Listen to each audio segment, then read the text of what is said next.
All right, so our presentation today is on brand safety. So what is brand safety?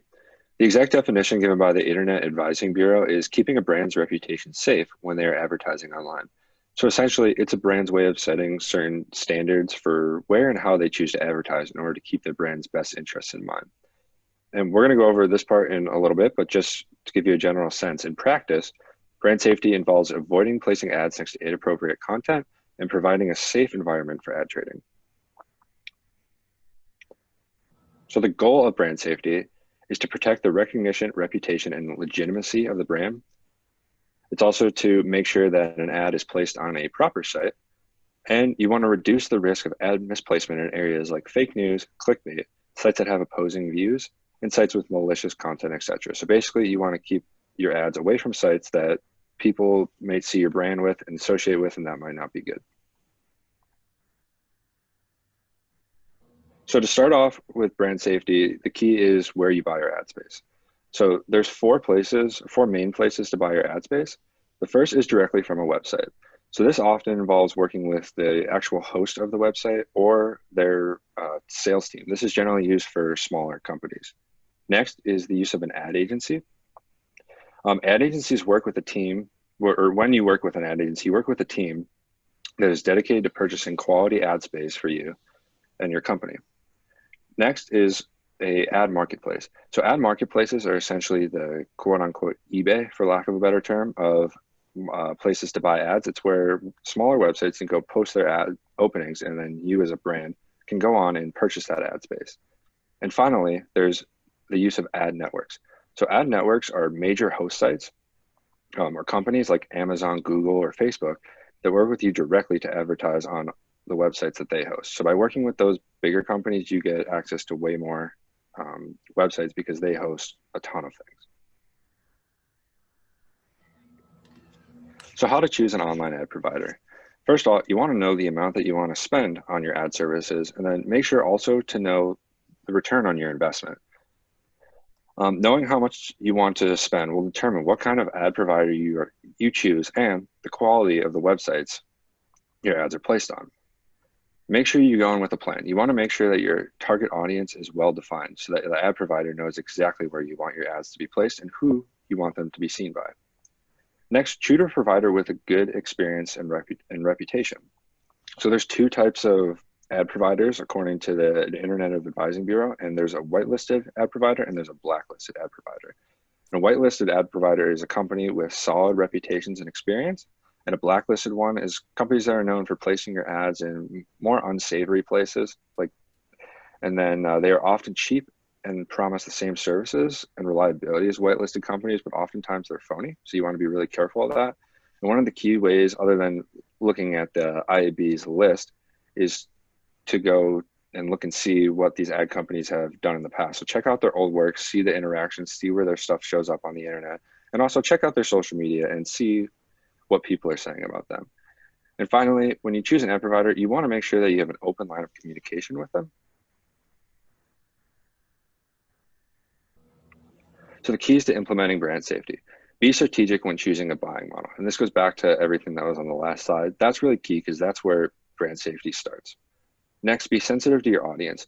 You don't know who's going to be seeing your stuff on every website, and you want to make sure that your main target audience is seeing your stuff on the websites that they enjoy and websites that they don't find to be offensive. Because if they see your ad on what they consider to be an offensive website, they may be a little more hesitant to buy your product because they're going to associate it more with that, and they may not want that. Next, don't rely on keyword blocking. So keyword blocking is where you give your ad provider a list of words that you don't want to show up on that website that your ad is on. So this isn't totally reliable because it just looks at specific words, and that sometimes misses the point of what's actually on the website. Instead, you should use what's called semantic analysis, or basically machine learning. Machine learning allows you to take not only words, but phrases, sentences, paragraphs, pictures, the overall content on the website. And you're able to then analyze it and make sure that you want your stuff on that website. That's super important. And next, make sure you as a brand define your own idea of a safe marketplace. Always have your brand's best interests in mind first.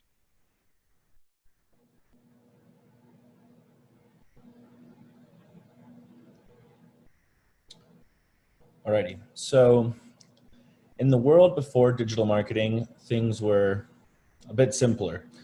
We were focusing more on the print era of marketing. There weren't as many moving parts. However, they still were focusing on very similar basic ideas. So they're talking about poor logo placement, poor product placement, products being used negatively, and others. So examples of those are if you have a billboard back then placed, say, like on the wrong freeway where your target audience might not be driving on, or your brand of soup is placed on the wrong shelf where your consumers could think that your brand is less than because it's on that shelf compared to the top shelf. Another idea, before digital advertising, we saw a lot of contextual targeting.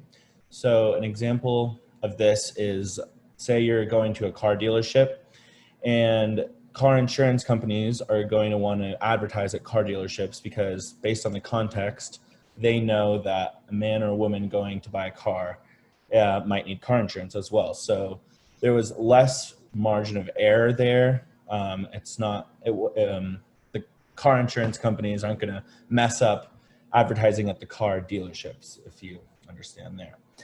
So reaching now into kind of the world after digital marketing, there's much more reach, so much more content. There's a lot more space for things to get mixed up.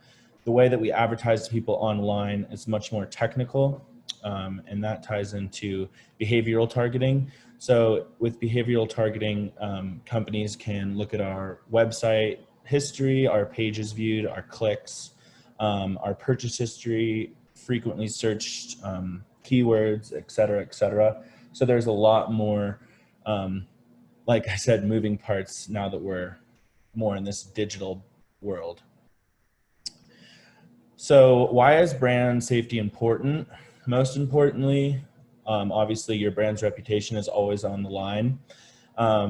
And one thing I want to mention is just because an interaction with your brand doesn't happen face-to-face, or the consumer isn't physically handling a product or interacting with an employee, that doesn't mean that it'll have less of an impact. So if a user is online and has a negative interaction with your brand, the person next to them might not think it's a negative reaction.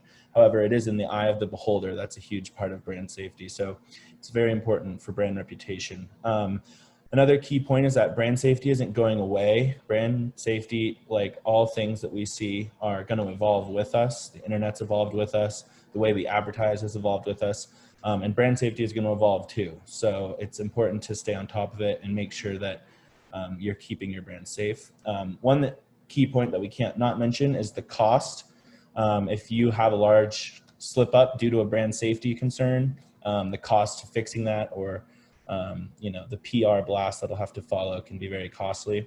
And lastly, I wanted to just mention COVID-19.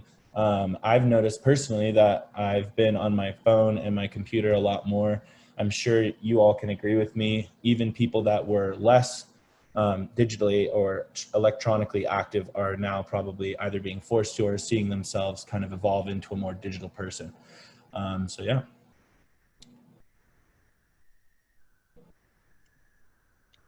All right, so here are some common threats to brand safety that Aaron kind of touched on before. These mostly focus on being careful about who you associate with and where you place your content. So the first one is just simply poor ad placement. So this can be kind of seen as ad placement and the association between your product and the content next to it. The second one is fake news. So ad placement can be seen as supporting, promoting, or funding this misinformation. Another one is conspiracy theories. So in this case, ad placement can be seen as a political stance or explicit support of this. Another one is extremism. So this kind of focuses on the association between hateful extremism and placement, and ad placement can be seen as contributing or supporting to their cause, kind of similar to the last two. Fifth one is inappropriate content. So this is basically anything that would hurt or influence the opinion of your brand. And then the third one is user comments. platforms. So like platforms like YouTube and Reddit, where people can post freely on your ad or in the surrounding area, can also affect your brand.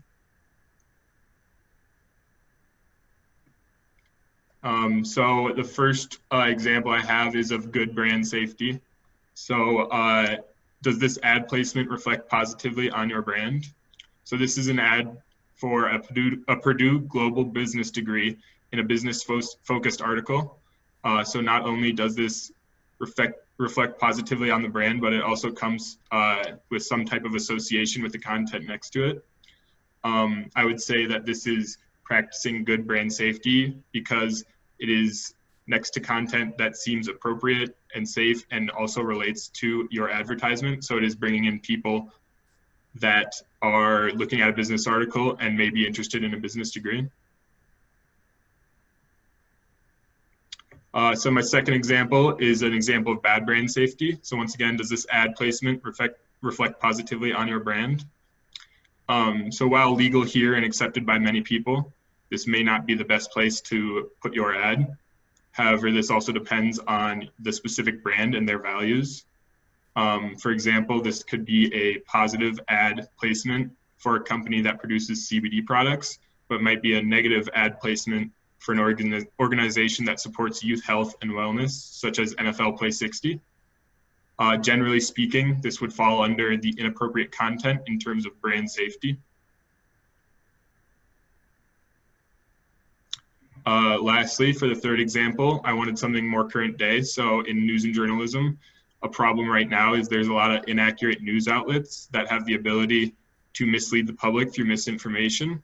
So now more than ever, it is important to support accurate quality news. So what can brands do?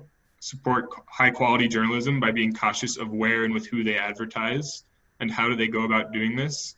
Aaron kind of touched on this before, but they can do this by using website and app targeting. Programmatic buyers use this feature at a line item level with something like DV360. So DV360 is Google Ads demand side platform that allows advertisers to bid and buy inventory. Advertisers can target content that is brand safe with things like this. And then they'll have an outcome that will protect their brand equity by not associating with outlets that hope to divide and misinform the public.